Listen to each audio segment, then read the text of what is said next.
اب वज़ीर खजाना ने यह बताया है कि शरीक हयात के इंतकाल के बाद फैमिली पेंशन की मुद्दत 10 साल तक महदूद कर दी गई है। अब आप फर्ज करें कि 10 साल के बाद भी अगर किसी मरहूम पेंशनर की शरीक हयात जिंदा रही तो क्या वो मट्टी चाट कर जिंदा रहेगी या भीख मांगेगी? जिस तरह आप लोग दुनिया में अपने अल्लो तल्लो के लिए कशकोल लिए फिरते हैं, क्या आपको नहीं पता कि ऐसे शख्स को बुढ़ापे में अद्वियात की ज्यादा जरूरत पड़ती है और उनके जो दीगर अखराजात हैं वो अलग से होते हैं? क्या आसमान से उनके लिए मनोसलवा उतरेगा जो इस रियासत ने उनकी जिम्मेदारी उठाने से बिल्कुल इनकार कर दिया है? आपने क्या सोचकर ये ऐलान किया? कोई शर्म, कोई गैरत बची है आप हुक्मरानों में?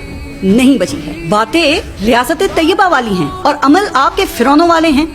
क्या आपने बूढ़ा नहीं होना? आप लोग तो खुद अपनी उम्र की एक्सपायरी पर ही है ना? या आपने मरना नहीं है कि आप में अल्लाह का खौफ ही खत्म हो गया है? अच्छा, जो बाकी 55% लोग बचते हैं उनकी अक्सरियत को हुकूमत ने ऐसे निचोड़ा है जैसे कोई माहिर धोबी गीले कपड़े को निचोड़ता है। अब ये गुज़िश्ता साल तनख्वाहदार तबके से हुकूमत ने 500 अरब से ज़ायद टैक्स इकट्ठा किया है और बदले में क्या दिया? रिकॉर्ड महंगाई, जिसने मिडिल क्लास की कुव्वत खरीद को बिल्कुल खत्म कर दिया है।